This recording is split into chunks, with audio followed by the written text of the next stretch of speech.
Bismillah, alhamdulillah, wassalatu wassalamu ala rasulillah. We will continue from where we left off yesterday. I was using Qur'anic du'as to learn from them how we can make them more powerful. The concept is called tawassul. And I had mentioned that from the dua of Musa alayhi salam, when Musa said, قَالَ رَبِّي إِنِّي لِمَا أَنزَلْتَ إِلَيَّ مِنْ خَيْرٍ فَقِيرٍ, we learned that we can use good deeds to make tawassul. Musa did a good deed and then he asked Allah subhanahu wa ta'ala for something. We also mentioned that we can also use our state. Oh Allah, look, I am faqir. Oh Allah, look, I am in a very dire circumstance. Oh Allah, I am all alone here. So we can use our state as well to plead to Allah subhanahu wa ta'ala. We now move on to the next aspects of tawassul. And I will add another dua over here, and that is the dua of Zakaria. The dua of Zakaria when he wanted to have a child. Those of you that are struggling to have children and you are being tested with not having children, this is a dua that Zakaria used. رَبِّ لَا تَذَرْنِي فَرْدًا وَأَنْتَ خَيْرُ الْوَارِثِينَ رَبِّ لَا تَذَرْنِي فَرْدًا وَأَنْتَ خَيْرُ الْوَارِثِينَ. That, oh Allah, don't leave me alone, don't leave me without a family, and indeed you are the best of those who are the warithin. So this dua, along with the dua of Musa, we learned that of the ways we can increase the power of the dua is to use the names of Allah within the dua. So he said, oh Allah, you are the khairul warithin, you are the warith, you are the inheritor. And oh Allah, I want a child who will also inherit from me. So he used the name of Allah and he put it inside the dua and he invoked that name to come closer to Allah subhanahu wa ta'ala. And this is something that the Qur'an explicitly mentions. Allah mentions in a number of verses in the Qur'an, وَلِلَّهِ الْأَسْمَاءُ الْحُسْنَى فَادْعُوهُ بِهَا. To Allah belong the most beautiful names. So make dua using those names. فَادْعُوهُ بِهَا. Make dua with those names of Allah. And this is one of the most powerful mechanisms to increase the power of our dua, that we use the name of Allah that is appropriate to our dua. So if we want forgiveness, we say Ya Ghafoor, Ya Ghaffar. If we want mercy, Ya Rahman, Ya Rahim. If we want sustenance and money, Ya Razzaq, Ya Kareem, Ya Mannan. If we are sick, we want to be healed, Ya Shafi, Ya Kafi. If we want to have a child, Ya Khair al-Warithin, Ya Warith. So we choose the name of Allah that is appropriate for our dua. And no matter what your need is, you will find the name of Allah that is appropriate for the dua. So we invoke the name of Allah within the dua. And there are two names of Allah that are universal and applicable in all du'as.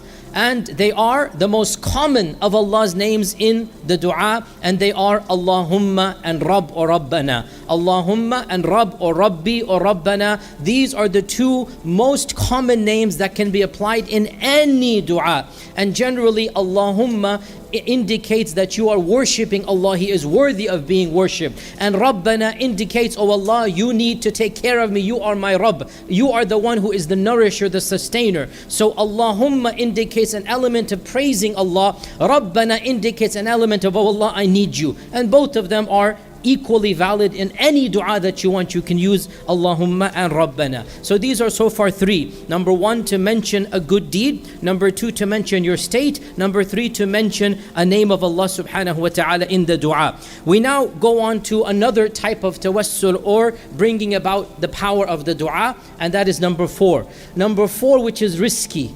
It is risky because it deals with the future. And it is, oh Allah, give me this so that I may do that. Oh Allah, give me money so that I can be charitable. Does anybody know why this is risky? Because you put a condition. And what if you fail to live up to that condition? So it is allowed. And it can be used in the dua. But if you fail, a'udhu billah, then you are kind of like breaking a promise with Allah. So what is the evidence it can be used? So Harun and Musa. Musa makes a dua to Allah that, oh Allah, Harun ashrikhu fi amri. Oh Allah, increase Harun to make him with me. Make him with me. Why?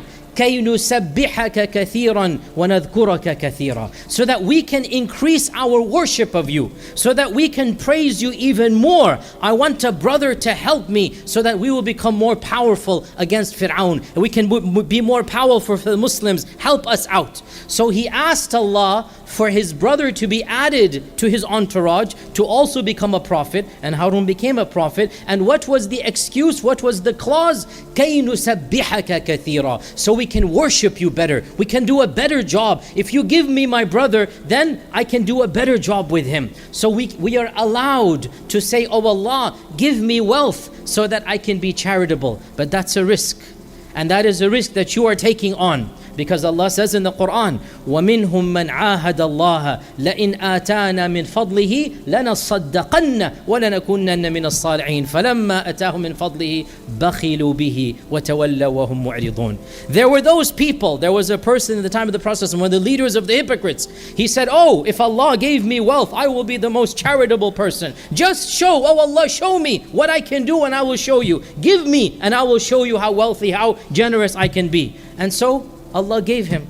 وَمِنْهُمْ مَنْ عَاهَدَ اللَّهَ لَإِنْ آتَانَا مِنْ فَضْلِهِ. They made a promise, if you give me, oh Allah, I will be the best person. So Allah gave. And when Allah gave, he became the stingiest person and one of the leaders of the hypocrites. So this is a dangerous clause used with great caution, but it is allowed if you are hopeful, and inshallah you will make dua to Allah as well, that oh Allah, give me wealth so that I may be of the righteous and of the generous. This is allowed. So this is something you should keep in mind as well.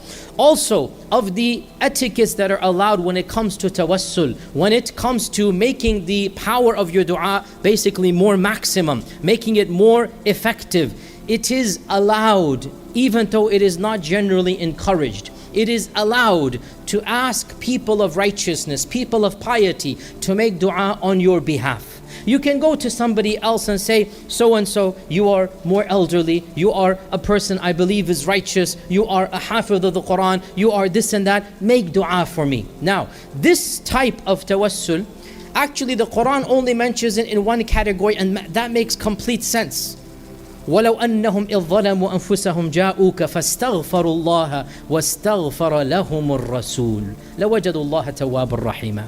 The Prophet ﷺ, Allah is saying to a group of people, once they committed the sin, why did they ask Allah to forgive?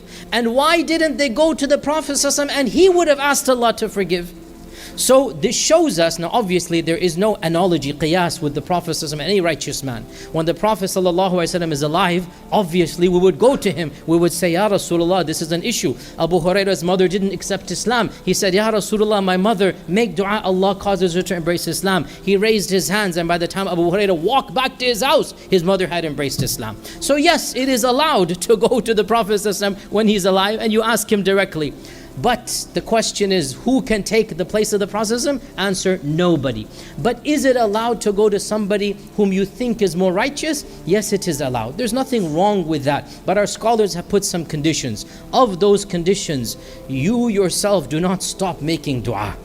This is one of the biggest problems that we see, that a person feels, I'm too sinful to make dua, I'll just let the shaykh make dua for me. Allah's not going to accept my dua, I'll let the shaykh make dua for me. He'll go to the hafidh, the qari, he'll go to the scholar, say, look, I'm a sinful Muslim, I need this dua, you make it for me.